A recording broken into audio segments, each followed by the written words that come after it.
about to listen to the Dr. Daliah Show. Sassy, stimulating medical talk radio. Any medical advice Dr. Daliah Wax gives on her show should not be substituted for an actual visit to your medical provider. And now, here's Dr. Daliah.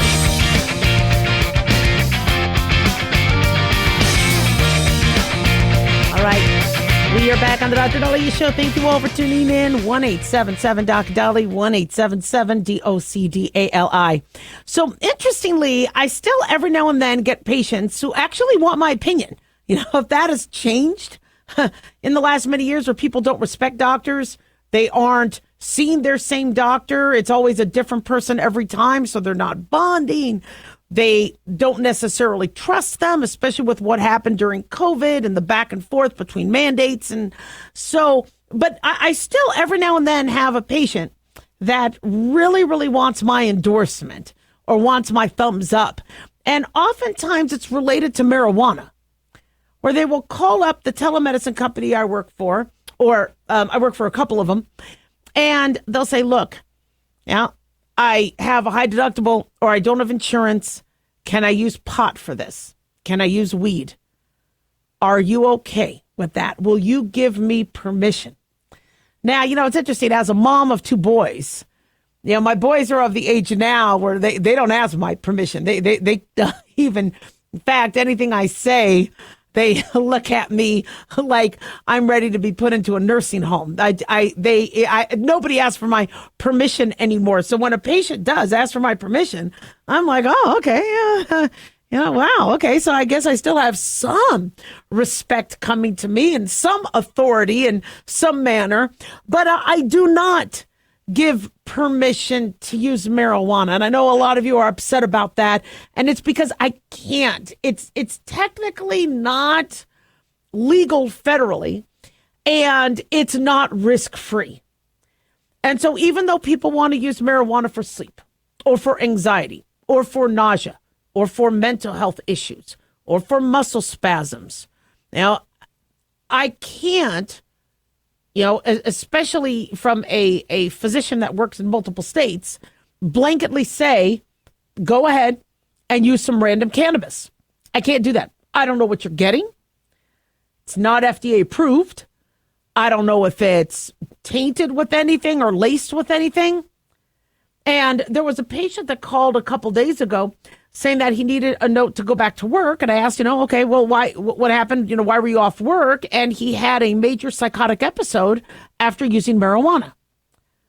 And so with there being side effects, I know a lot of you are very frustrated that doctors aren't saying just go ahead and use it. And another thing many of you need to kind of be aware of is even though many people who do use marijuana recreationally or medicinally said, I can't believe I didn't use this before. Just like we've heard with a lot of anecdotal cases of seizure control, which is why now we have medications that are FDA approved for Dravet's and some serious seizure disorders. But it's not the panacea. If you're having insomnia, and let's say you are a 48-year-old woman, is it because your estrogen is dropping? Going to marijuana and becoming dependent on that to sleep might not be the right treatment for you. It might help you and you might feel better. I mean, trust me, menopause is no walk in the park, but there might be another treatment.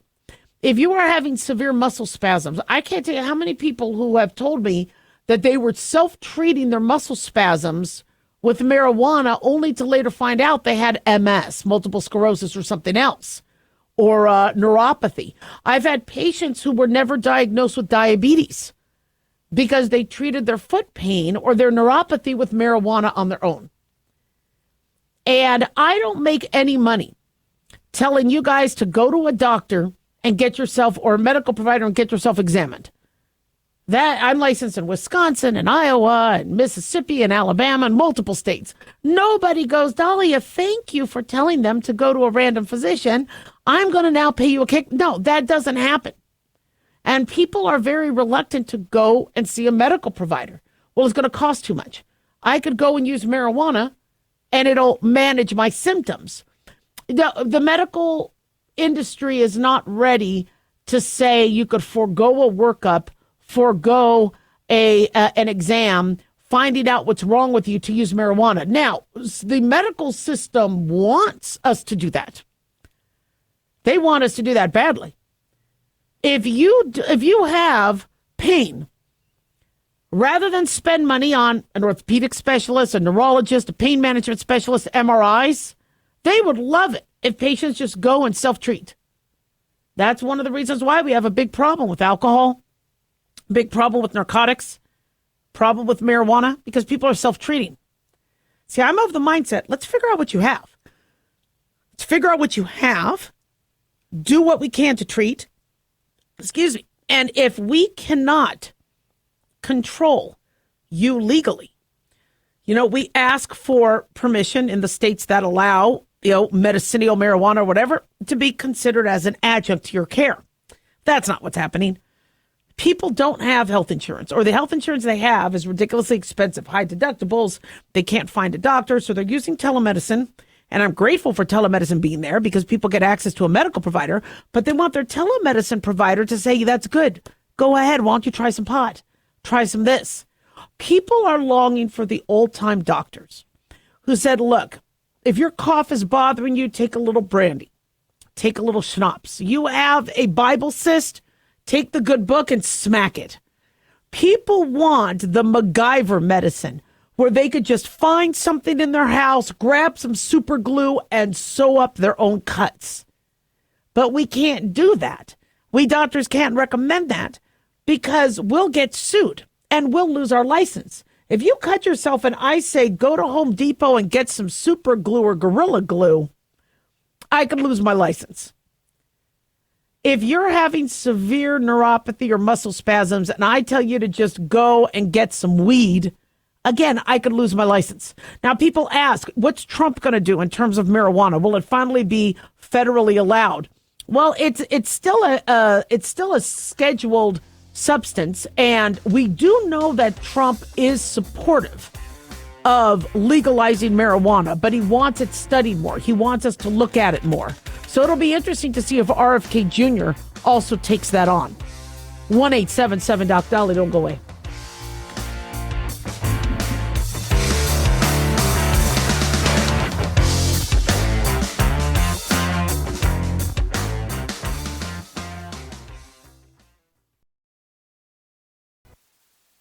Have you ever thought you'd like to buy and sell houses but didn't know how or where to get the money? My name is Ron LeGrand, and over the past 40 years, I've bought over 3,000 houses without using my money or credit and taught thousands to do the same. Today, even in a virtual environment, we buy nice houses in nice neighborhoods using no banks, realtors, contractors, or other costly entanglements, and build huge cash flow and wealth without the hassle of tenants, all without credit and little or no money. You don't need a license or experience, and I'll show you exactly how it's done. Text FREE to 99799, and I'll send you my free training. I promise you I'll change the way you think about real estate and open the door to a new lifestyle that doesn't involve risk or rehabs and can quickly replace your current income. Text FREE to 99799 and let me show you how to take your life back and build cash flow and wealth from your home. That's FREE to 99799. Again, FREE to 99799. Hi, it's Mark Falter, host of the Financial Fitness Show. I strongly believe that no one should ever pay 1 penny more in taxes than they are legally obligated. Unfortunately, for most hardworking Americans, this just isn't the case. Why? Because most people spend more time planning next weekend's getaway than trying to ensure they're going to pay less in taxes. My financial fitness team has put together some materials that I know are going to help you. It's the Tax Savings Kit. Tax Savings Kit includes 3 things: free tax analysis, top 10 ways to pay less in taxes, and an investor's guide to taxes. Now, how do you get it? Simple.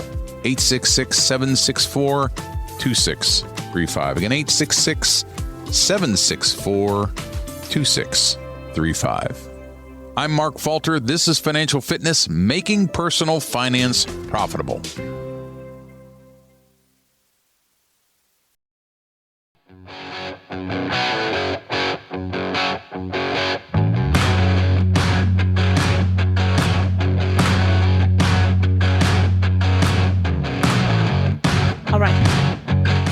We are back on the Dr. Daliah Show. Thank you all for tuning in. 1-877 Dr. Dali, 1-877 DOCDALI. Big thanks to Talk Media Network for making the show happen. Big thanks to Daniel, our producer, and big thanks to y'all for tuning in. We really do appreciate it. Don't forget to follow us on Twitter or X at Dr. Daliah, Facebook, The Dr. Daliah Show, and on YouTube, click like and subscribe.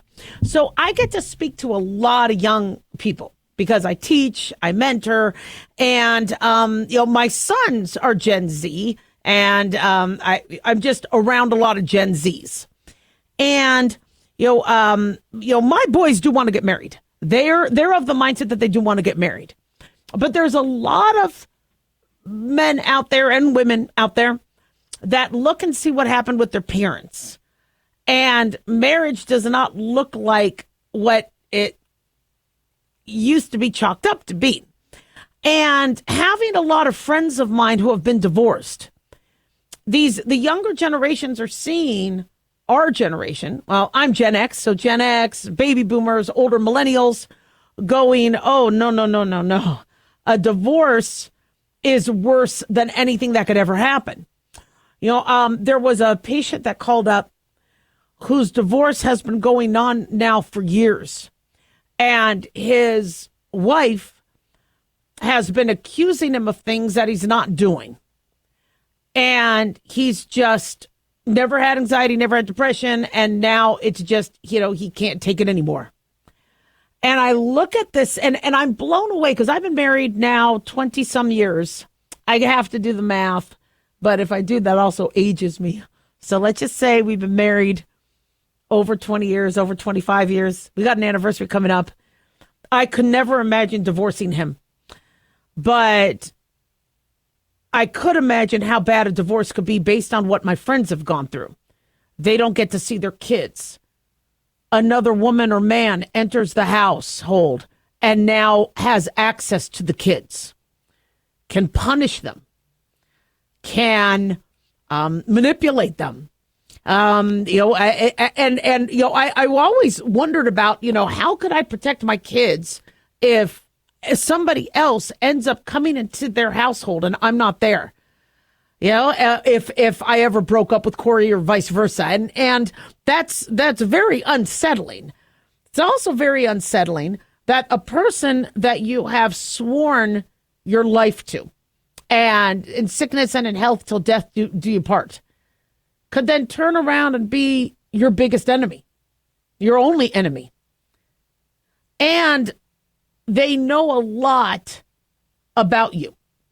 So there's a lot of material they could use. And so here you're spending your most intimate moments with. You're being very vulnerable with. And years later, all of that could be used against you. And when I talked to people who said the divorce was the best thing, it was miserable going through, but it was the best thing for me. You're looking, the younger generation is like, why is everybody pushing for us to get married if the average marriage breaks up? And I'm kind of nervous about that because, we do see a big change when we don't have as much of a nuclear family. We have, different, that we talk about kids and mental illness is on the rise. Some people want to blame vaccines. Some people want to blame computers. How much of it could also be blamed on they don't necessarily have that stable home? I mean, I went to 12 schools. I moved a lot. I hated moving multiple times. Well, if you get a divorce and, if things change and then, mom or dad moves in with somebody else, you're moving a lot too. And so when kids grow up in that, or kids see what their parents went through and they see the hell that a divorce causes and the money, yet are you surprised that they're looking at marriage going, not that exciting? Also, innately, many people don't want to be monogamous. They're like, look, how do I commit to one person the rest of my life? And that one person may choose not to sleep with me because they get mad at me or they don't. And these are, you need to talk to the younger generations. I see this all the time going, well, Gen Z, they just don't care. They're just trying to be defiant. Don't be saying that about Gen Z. They actually look at what has been traditional and they're questioning it.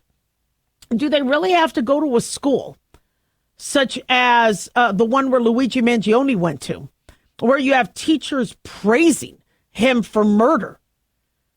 They're going to question, why am I spending money on that? You had a lot of Gen Zs who go, why is everybody assuming I'm going to vote Democrat? I kind of like what Trump has to say. And I was on campus right before the election, and I couldn't believe how many MAGA hats I saw. So the Gen Z is starting to reject a lot of what has been the mantra and what has been traditional and that you didn't question. But maybe that could be going in the wrong way, because I really love the idea of monogamy, commitment, sharing a life together. A big issue we're having now is so many people are single that if they don't have kids that can help take care of them, it kind of helps when you have a family close by and you have a spouse that can help take care of you. We don't want any spouse to be overburdened and doing medical care that they cannot give. So you need to ask for help. But you have a lot of single seniors out there. You have a lot of people that didn't necessarily have a big family, so they don't have kids that live, in the same zip code that could come over and help. And so society can really struggle if we don't figure out a way to encourage a family unit. And so let's go back to then divorce. I always had said that when you get married, you need to have marital counseling. I know a lot of you are like, oh, please. Now I got to think about it. How many of you know how to fight? People don't know how to fight with their spouse. People don't understand that a fight doesn't necessarily mean divorce. The very first fight you have during that honeymoon stage is a real deal breaker for some. Because what was all lovey-dovey and everything's all excited and we're going to hide our crazy and we're going to get through the marriage, and then all of a sudden, they blow up at each other and they're like, oh, I don't think I like you. This is kind of ugly. So, what time are people spending to kind of learn each other? Now, back in the olden days, or World War II and World War I, you fell in love with somebody and you didn't have a lot of premarital sex at the time, so you got married pretty quickly. Courtships were 3 weeks, 2 weeks, a month or two. Now, you didn't spend a lot of time. You didn't live together before you got married. That started to be a lot, that kind of started more in the 60s and 70s and 80s. And then some people started living together going, okay, you know what, this is fine. Do we really have to do the marriage thing? We could save the money. Marriages got expensive. Economically, that's the main reason why Gen Zs will say they're not thinking about marriage, because these average weddings and the alcohol and the food and the clergy and the backdrop and the pictures, it's ridiculous. That money could go to a down payment on a ridiculously expensive house, and they're going to spend all that on a 4-hour wedding? Doesn't make sense to them. But we need to realize that these kids are really freaked out about divorce. And divorce is scary. I don't ever want to go through that. What I've heard my friends go through, wow, that sucks. And what you all have gone through. It's so we need to maybe, if we want to, kind of get some of our family structure back and nuclear family back, is have more couples counseling. And don't wait until the marriage is falling apart. Learn how to fight. Learn how to deal with the in-laws. The in-laws early in marriage can be very devastating. Learn how to deal with the pregnancy and when kids come. I've had a lot of guy friends who told me they feel absolutely neglected. They were, the apple of their wife's eye until the kids came, and now the wife doesn't even notice them anymore. How do you deal with that? And so, the neglect that dads may feel, the neglect that moms might feel. And there's a lot of resentment that starts to grow in relationships. That's what happens. any partner you've ever had, business partner, somebody feels like they're doing more than the other.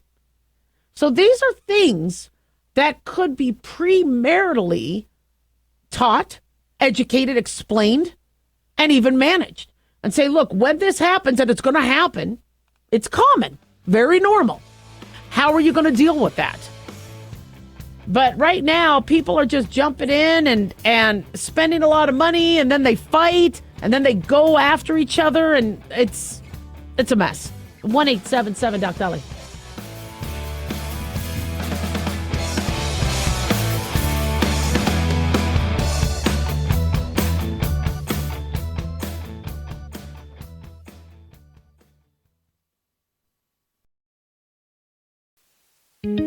Looking for a gift that can actually help secure someone's future? It's Mark Falter's new book, Common Sense Income Strategies. It makes the perfect gift for that special someone in your life. Mark has helped thousands of hardworking Americans secure their financial future by using time-tested strategies that continue to create wealth, whether the market is up or down. Strategies that will make perfect sense once you take the time to read this powerful book. Common Sense Income Strategies brings to you what Mark has been teaching in person and talking about on the radio for decades. You've worked too long and too hard not to see the fruits of your labor. To learn how to receive your free copy, call 866-764-2635. That's 866-764-2635. Secure your future with Common Sense Income Strategies by Mark Falter. Again, to learn how to receive your free copy, call 866-764-2635. That's 866-764-2635.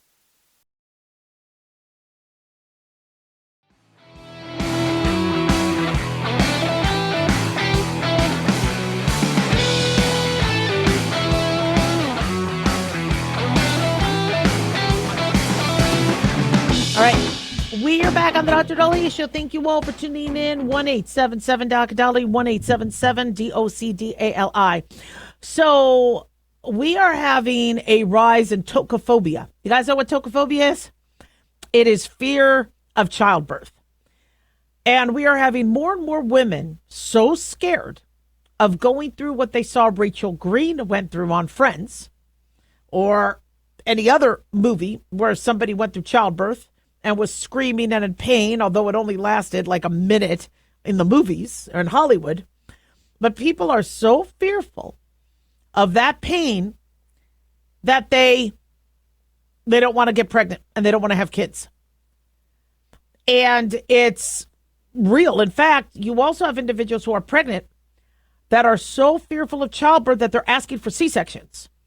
And the majority of doctors don't want to do a C-section because a C-section is much more riskier than doing natural childbirth. And, you know, mind you, I'm Gen X. So I grew up in the 80s. And I would get very bad period cramps. And I would be writhing on my bed or on the couch or on the ground. And my mom would give me Midol, Tylenol products, maybe some Motrin. And every month I dreaded. Not to mention, not only are you having the pain, but you're having the the bleeding and all the other stuff. And in the 80s, we had white jeans. So I couldn't wear my white jeans for a week. And if you don't wear white jeans, then everybody knows you have your period. That used to be when you were quiet about it. Now everybody talks about being on their period. Sorry, I have to call in from work. I'm on my period. Now everybody talks about it, but it used to be a private thing. And I remember my mom would tell me, look, okay, this is going to make labor easier. You are, because I'm like, why is this happening to us? Well, she said, well, it's because Eve gave Adam the apple. And the serpent, apparently that's something a lot of people think, that the reason why women get menstrual cramps is because what the sin Eve did not listen. She gave Adam the apple from the tree of life you weren't supposed to eat from, the forbidden fruit, and the snake talked her into it. So the snake now has to slither on the ground, and women now have period cramps. Okay, so I was told that as a kid. But what really, though, hit home is my mom said, this is going to prepare you for childbirth. You are going to have a resilience to pain because of this. Now, I don't want any woman struggling with the type of period cramps I had. It's miserable. And nowadays, doctors will let women and girls not even feel one cramp by giving them hormones, letting them do continuous birth control. There's a lot of things that doctors are doing now to help people not struggle with dysmenorrhea or painful cramps. But one question I have is, was my mom semi-right about how I gained a resilience to pain? Now, when I gave birth to my first one, I was in labor for 5 days. Now, the contractions started every 20 minutes, but I wasn't able to go to the hospital till I was like, I think at the 10-minute mark, a contraction every 10 minutes. I actually went in to be induced. The contractions started, but I wasn't dilating enough. And by day 3, they sent me home. They needed the bed. I missed the dog. I was fine. I was the only one leaving the OB ward still pregnant. Women are like, what happened to you? Do you have another one in there cooking? I'm like, I still haven't given birth. I remember leaving the 7th floor OB ward at UMC, but I was very grateful to the staff, only to come back a day and a half later. So 5 full days of labor and pain. I was exhausted. It was ridiculous. It was, but I did it. Now, they did give me Demerol. They did finally on day 5, once I was dilated enough, I got my epidural. So the actual end of labor, I didn't necessarily have to have the yelling and the screaming. So I still think my labor was easier than other individuals. But there is an argument that I don't know yet how we proceed with on how to endure pain better. And so you have some individuals who have never really experienced pain, so that they really freak out when it happens. And this is an important point. Then something we have to address, because I will have individuals call up the telemedicine company saying they are in excruciating pain, lower abdominal pain. So I'm like, it might be your appendix. You might have a burst diverticulus. You have a surgical abdomen. Then you need to go in, and get, if you're in that much pain, you need to go in and get seen. And then it turns out, mom or somebody else will say, no, she's having some diarrhea. She's having, the cramps, diarrhea, but she's never really experienced cramps. I go, well, I still can't tell over on the phone.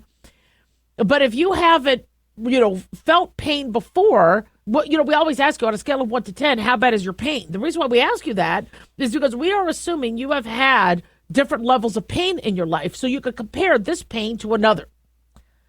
My kidney stone pain was worse than my labor pain. If you guys are afraid, right, to give birth and to get pregnant because you're worried about labor pain, then you better be drinking your water and not get a kidney stone, because kidney stone pain was even worse. I thought I was going to die. That was even worse than childbirth, if you could imagine that.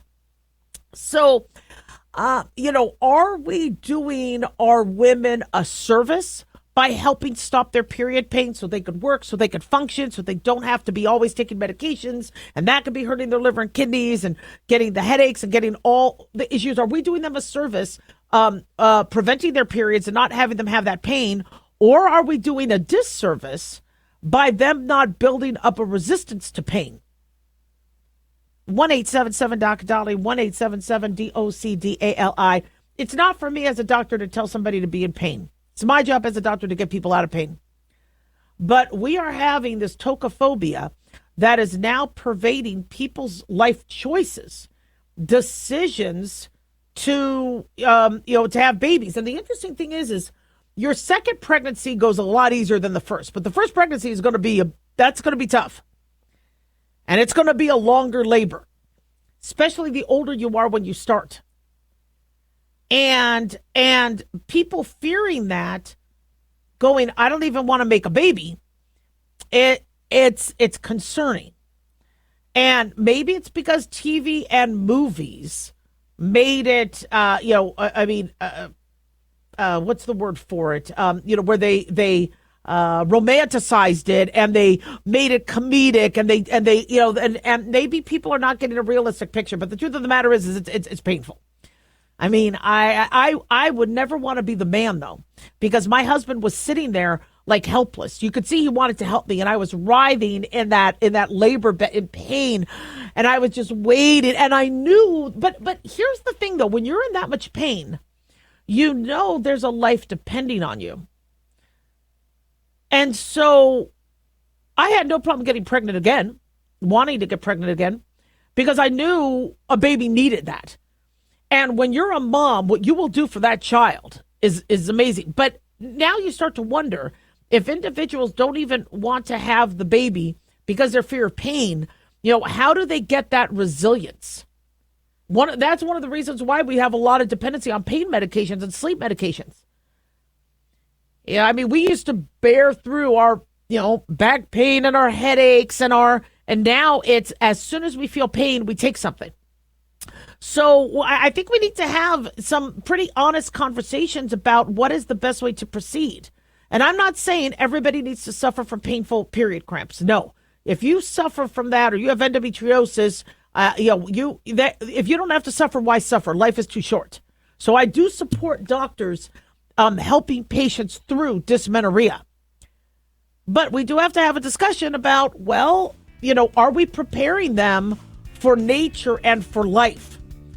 And, I can't tell you how many times I was in pain, I was sick. I had to still function for my kids. Why? Because my body gained a resilience. 1-877-DOC-DOLLY, don't go away.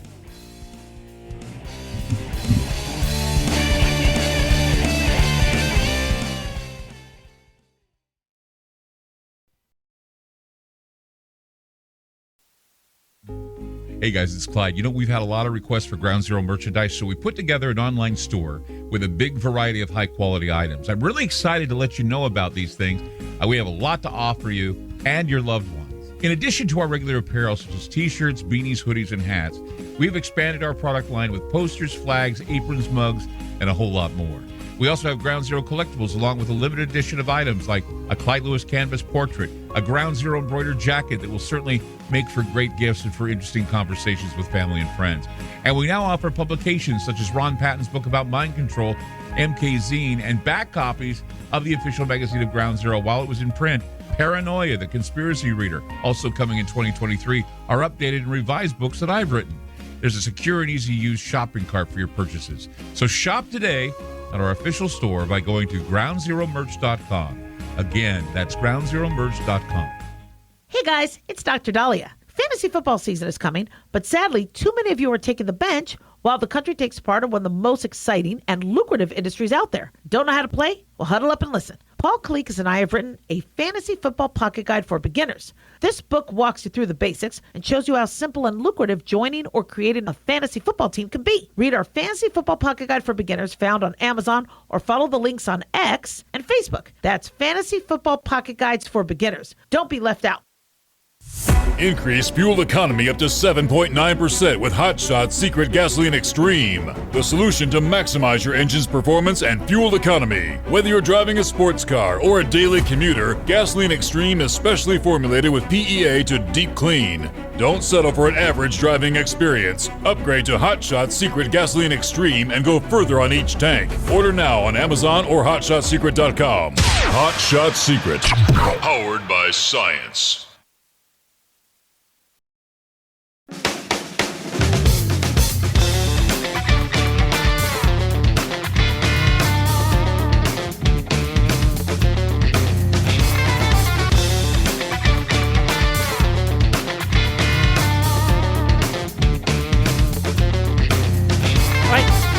Back on the Dr. Daliah Show. Thank you all for tuning in. 1-877-DOC-DOLLY, 1-877-DOCDALI. So one of you asked if we are going to repeal and replace Obamacare. And apparently there's been some reports that the GOP is working on something similar to that. From what I understand, the second time around for the campaign with Trump, he didn't necessarily bring up repeal and replace Obamacare because he wasn't able to do that first term. The way the Affordable Care Act was built and designed, it would be like cutting the red wire. The system would implode, and that's exactly how designers of the bill did it because there were 2,000 plus pages of all sorts of other things in it. that you would have to, if you wanted to fix healthcare, do it a little bit more precisely than say, we're just going to take that crappy bill that passed in '09 and say it's null and void. So where we are right now is people cannot afford their health insurance. And as a result, the Affordable Care Act says what we're going to do is we're going to pay the health insurance companies a percentage of what they're charging you so that you could afford your health insurance on the exchange.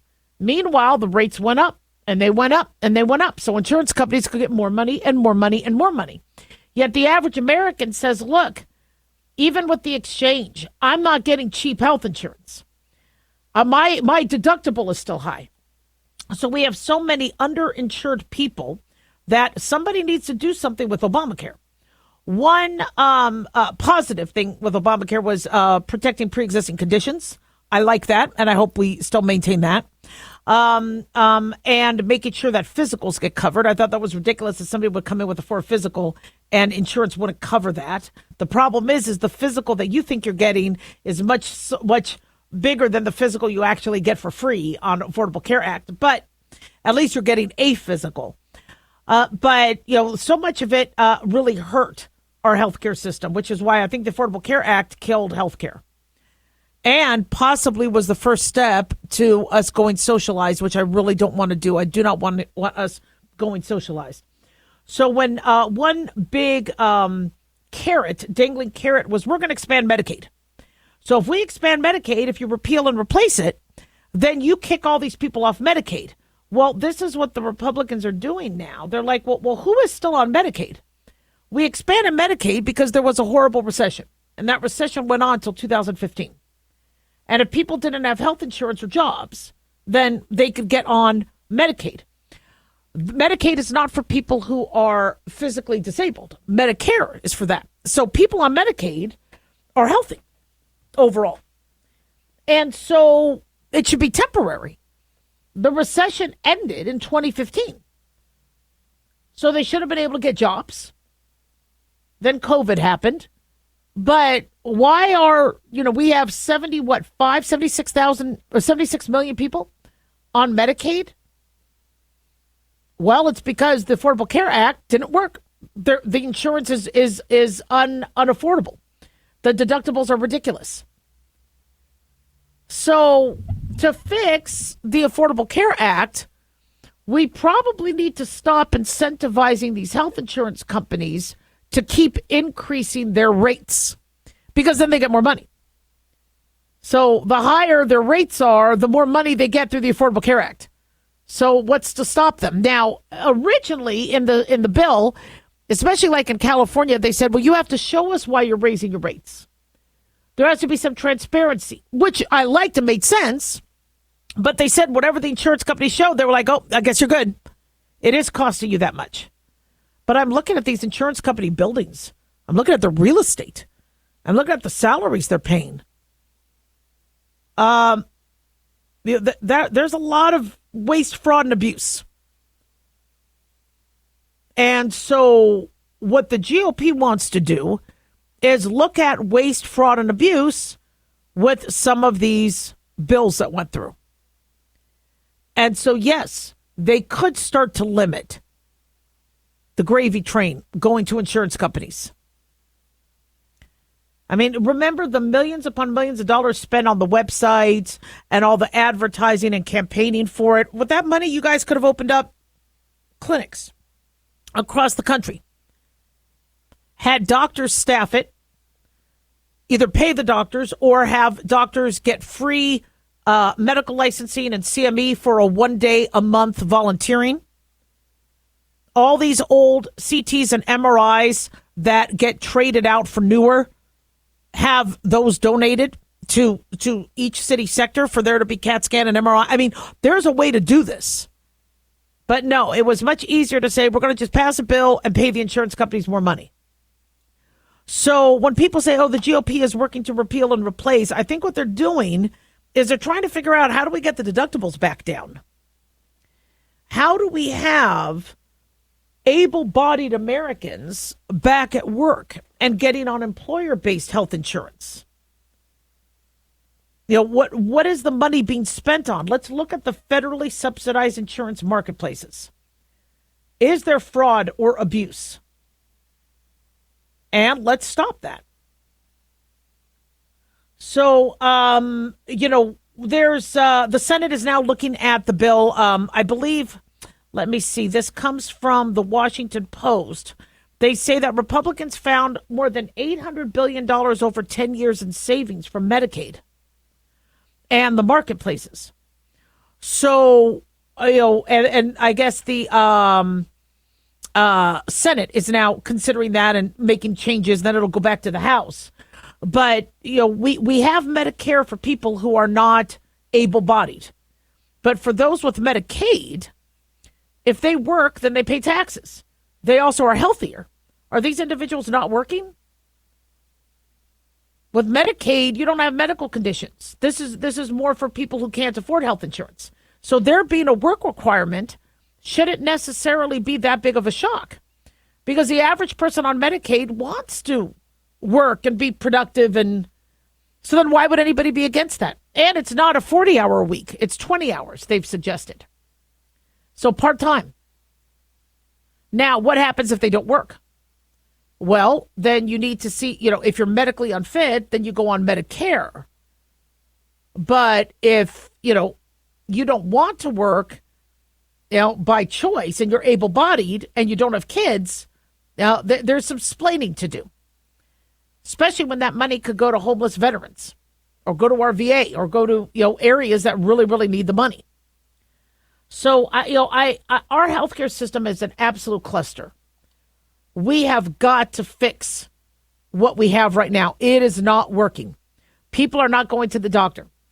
They're not getting their physicals. They're not getting their free birth control. We have 1 million unwanted pregnancies a year. I thought birth control was free under the Affordable Care Act. It's not working. The average person does not have a regular doctor because, unlike what Obama promised, people lost their doctor. They wait months to get seen.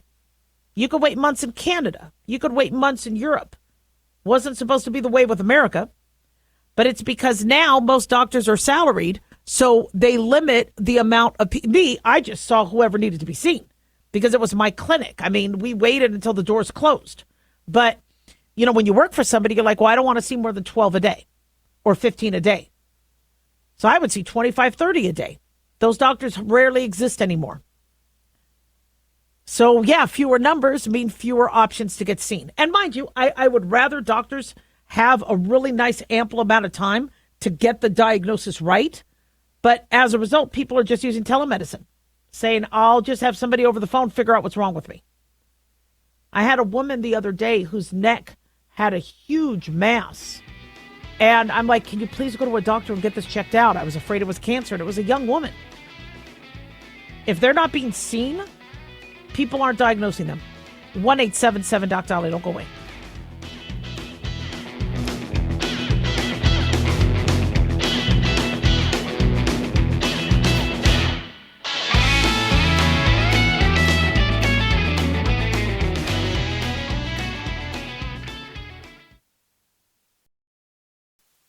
Dr. Daliah here. Are you tired, burned out, gaining weight, succumbing to the daily pressures of life? Well, how's your dopamine doing? How you feel right now, how you'll feel an hour from now, and how you'll feel next week is completely reliant on your dopamine. Our daily motivation and willingness to push through challenges depends on the intricate chemical process dopamine provides. Christian Kalikas and I created Deploying Dopamine, a book that tells you what dopamine is, when it dysfunctions, and how to successfully deploy it when needed. Find Deploying Dopamine on Amazon today. Check it out. Carl Amari here to tell you about our newest website for old-time radio lovers. It's 100radioshows.com. At this site, there are 5 old-time radio shows waiting for you to download free as our gift to you, and be sure to browse the additional 700 old-time radio shows available to you for 70% off by using the promo code RADIO at checkout. This is a limited-time offer, so log on to 100radioshows.com. That's 100radioshows.com.